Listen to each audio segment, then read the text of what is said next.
Hi everyone, कैसे हैं आप सब लोग। आशा करती हूँ कि आप सब लोग बहुत बढ़िया होंगे।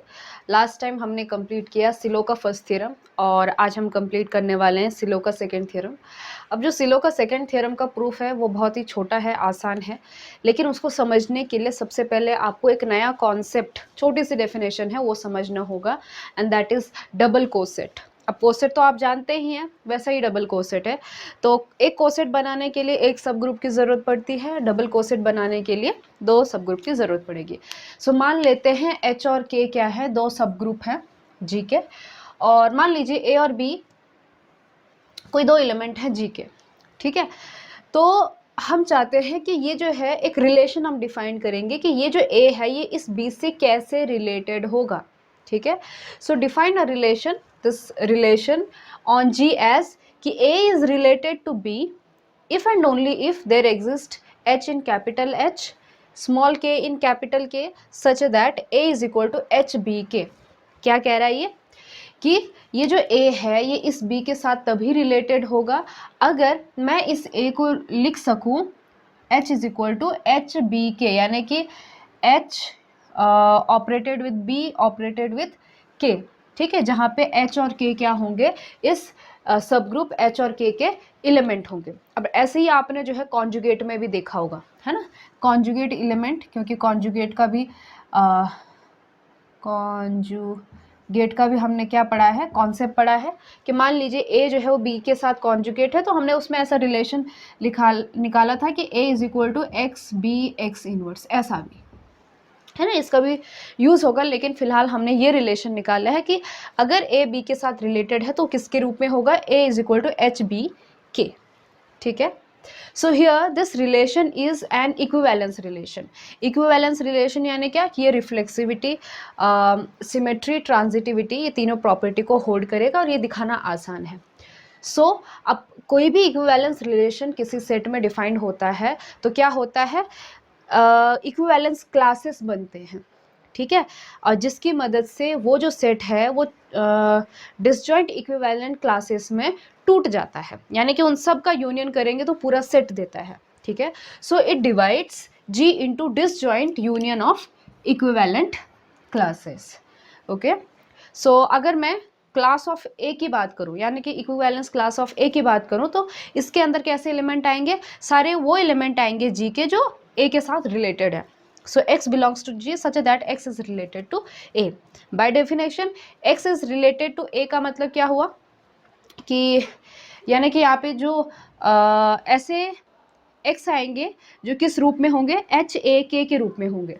ठीक है, जो कि एच ए के रूप में होंगे, तो जहाँ पे h जो है वो कैपिटल S से बिलोंग कर रहा होगा, स्मॉल k जो है वो कैपिटल K से बिलोंग कर रहा होगा। तो ये जो बीच का a है ये तो फिक्स्ड है, क्योंकि इसी का हम क्लास डिफाइन कर रहे हैं। चेंज कौन हो रहा है, स्मॉल h और कैपिटल H। यानी कि कहने का मतलब ये हुआ कि आपका क्लास ऑफ ए किसी के बराबर आ गया, कैपिटल H A K। ठीक है, so G is equal to union of this H A K where obviously this A is from the group G। ठीक है, सो हमने G को जो है इनके यूनियन के रूप में लिख दिया, जो कि ये क्या है, इक्विवेलेंट क्लासेस है। और यही जो आपका एच ए के आया है इसी को हम डबल कोसेट कहते हैं। ठीक है, सो आपने ये देखा कि आपका जो G हुआ ये किस चीज़ में टूट गया, ये आपका डबल कोसेट के रूप में टूट गया। ठीक है, सो डबल कोसेट है ये आपका, तो इन डबल कोसेट्स के यूनियन के रूप में आपका जी आ गया है। ओके, सो ये था डबल कोसेट का कॉन्सेप्ट। और एक और चीज़, इसका मैं प्रूफ नहीं देना चाहती हूँ, लेकिन आपने ये जो है अपने दिमाग में बिठा के रखना है, क्योंकि जो जी आ गया है वो इसका यूनियन आ गया है। तो ऑर्डर ऑफ जी किसके बराबर आ जाएगा, जो आपका यूनियन है वो समेशन में तब्दील हो जाएगा। So order of G is equal to summation of order of H A K. Okay, double coset H A K, obviously जहाँ पे ए जी से बिलोंग कर रहा है, और इसी चीज़ को लिखा जा सकता है summation A order of H into order of K divide by order of H intersection A K A inverse. ठीक है, H intersection A K A inverse. तो ये एक फॉर्मूला है जो आपने ध्यान में रखना है और ये हमारे सिलो सेकेंड थ्योरम को प्रूव करने के मदद में आएगा। So this is your double coset, remember this. तो सिलो सेकेंड थ्योरम क्या कहता है कि any 2p Sylow subgroup of G of a finite group G are conjugate in G। ठीक है, तो लास्ट टाइम हमने देखा है कि PSSG का क्या मतलब होता है। तो आपको पता है कि PSSG यानी क्या कि क्या कहते हैं इसको, सिलो पी सब ग्रुप ऑफ G, जहाँ पे क्या होता है कि जो P की पावर मान लीजिए n है, वो अगर ऑर्डर ऑफ G को डिवाइड कर रहा है और P का पावर n+1 जो है वो ऑर्डर ऑफ G को डिवाइड नहीं करता है, तो ऐसा सब ग्रुप जिसका ऑर्डर कितना हो, P की पावर n हो, तो इसी को हम PSSG कहते हैं। ठीक है, तो ये थ्योरम ये कहता है सिलो का सेकेंड थ्योरम कि मान लीजिए किसी ग्रुप G में 2p सब ग्रुप है।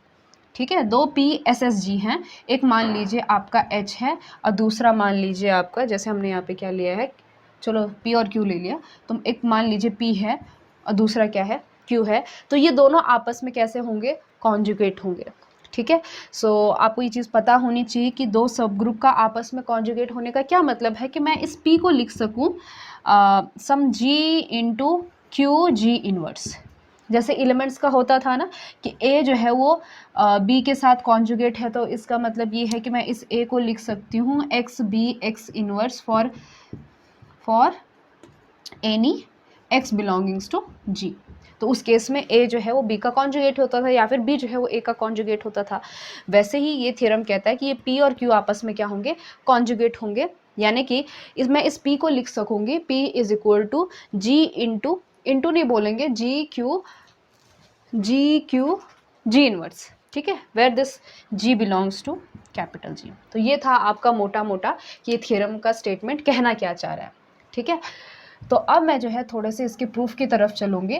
तो देखो, इसको हम शो करेंगे बाय कॉन्ट्रडिक्शन मेथड। तो कॉन्ट्रडिक्शन मेथड यानी क्या कि हम मान के चलेंगे कि P और Q दो PSSG हैं और इनका मान लो ऑर्डर कितना है, P की पावर n है। और अभी हमने देखा कि अगर इनका ऑर्डर P की पावर n है तो P का power n+1 order of G को डिवाइड नहीं करेगा। तो हम ये मान के चलते हैं इस थ्योरम का उल्टा कि मान लीजिए P और Q आपस में कॉन्जुगेट नहीं है।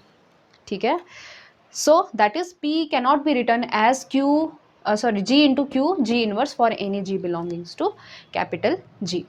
और यही चीज़ अभी हमने जब डबल कोसेट की बात कर रहे थे तो हमने पढ़ा है ना कि जो PXQ है ये क्या है, एक डबल कोसेट है ना। और अभी हमने देखा कि डबल कोसेट का जो फॉर्मूला है, उसके ऑर्डर का फॉर्मूला है, वो कैसे लिख सकते हैं। So order of PXQ is equal to order of P into order of Q divide by order of P intersection XQ X inverse, है ना। सो ये फॉर्मूला हमने देखा था। अब आपको ये चीज़ तो पता है कि जैसे कि A इंटरसेक्शन B है, ठीक है, तो इसका जो भी आंसर आता है, मान लीजिए C आता है, तो ऑब्वियसली इस केस में आपका क्या हो जाएगा, जो A इंटरसेक्शन B जो छोटा होगा C, वो इन दोनों का क्या होगा, सबसेट ही होगा, है ना। तो कहने का मतलब ये हुआ कि आपका जो, या फिर ये कह सकते हैं कि जो A इंटरसेक्शन B का आंसर जो कुछ भी आएगा C, तो ऑब्वियसली जो ये C है वो क्या होगा, इस A का भी सबसेट होगा, ये जो C है ये इस B का भी सबसेट होगा। वैसे ही यहाँ पर जो P intersection XQ X inverse है ये है ना, तो इसमें ये A है ये B है, तो ये जो इसका जो भी इंटरसेक्शन आ रहा है ये पूरा C ये क्या होगा, A में कंटेंट होगा, यानी कि ये पूरा C क्या होगा, P में कंटेंट होगा। ठीक है, ये तो सिंपल सा हमारा सेट का लॉजिक है। क्लियर है। तो एक चीज़ तो क्लियर है कि अगर ये जो A है ये इस B का सबसेट है, तो इसका मतलब क्या होगा कि order of A will be less than और equal to order of B।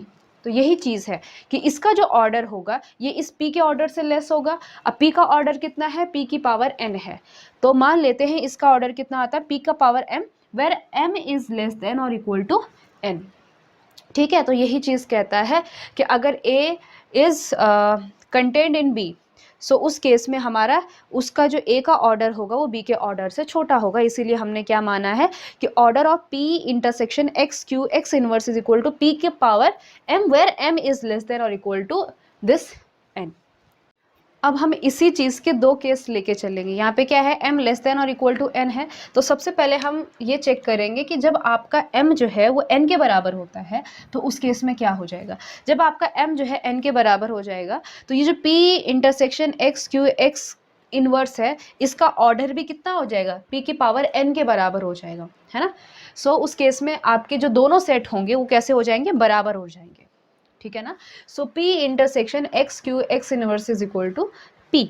और यहाँ से आप ये भी देख सकते हो कि इससे हम क्या कह सकते हैं कि ये जो इंटरसेक्शन आया है P, ये जो P है इस P का भी सबसेट है और ये जो P होगा ये इसका भी क्या होगा, सबसेट होगा, यानी कि P will be contained in x Q X inverse. अब थोड़ा सा ध्यान दीजिए कि हमारा जो ये है ना एक्स क्यू एक्स इनवर्स ये एक कॉन्जुगेट है, ठीक है। और ये भी आप कह सकते हो कि एक्स क्यू एक्स इनवर्स, ये चीज़ हमने जब ग्रुप में पढ़ रहे थे तब देखा होगा आपने कि ये जो है इस क्यू के साथ 1-1 करस्पॉन्डेंस रखता है, यानी कि ये 1-1 ऑन टू फंक्शन बनाता है इसके बीच में। सो दिस इज 1-1 करस्पॉन्डेंस होती है इन दोनों के बीच में। इसका मतलब ये हुआ कि जितने एलिमेंट इस सेट में हैं उतने ही एलिमेंट इस क्यू सेट में हैं। सो करस्पॉन्डेंस, तो यहाँ से हम क्या कह सकते हैं कि order of X Q X inverse is equal to order of Q, यहाँ से हम ये बात कह सकते हैं।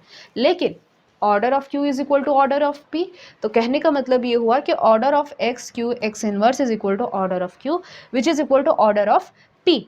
तो इसका और इसका ऑर्डर क्या हो गया, बराबर हो गया। यहाँ पे तो हमने बात की थी कि P जो है इसका सबसेट है, लेकिन अब इन दोनों का ऑर्डर बराबर हो गया, तो कहने का मतलब ये हो गया कि P जो है वो एक्स क्यू एक्स इनवर्स के बराबर आ गया, ठीक है। यानी कि P जो है वो Q का क्या है, कॉन्जुगेट है, जो कि कॉन्ट्रडिक्शन है, क्योंकि हम लेके चले थे, क्या लेके चले थे कि ये जो P है ये Q के साथ कॉन्जुगेट नहीं है, ठीक है। तो ये कॉन्ट्रडिक्शन आ रही है, कहने का मतलब ये हुआ कि ये बात जो हम लेके चले थे ये गलत है और यही सही है कि क्या, कि आपका जो ये है ना P, ये Q के साथ कैसा है, कॉन्जुगेट है, यानी कि P को लिखा जा सकता है G into Q into G inverse, ठीक है। So P and Q are conjugate, जहाँ पे P और Q कैसे थे, PSSG थे। अब मैं बात करना चाहती हूँ जब आपका M जो है वो क्या हो जाता है, N से लेस हो जाता है।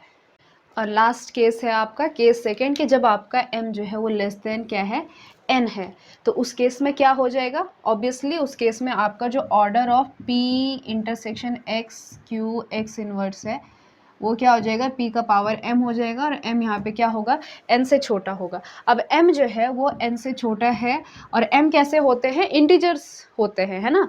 तो एक चीज़ तो क्लियर है, अगर M जो है वो N से छोटा होगा तो एक नंबर से छोटा हो सकता है, मतलब मिनिमम, जैसे कि मान लीजिए n 10 है तो m क्या क्या हो सकता है, m जो है वो 9 हो सकता है, फिर 8 हो सकता है, 7 हो सकता है, इस तरह से, यानी कि एक नंबर का डिफरेंस इनमें हो सकता है।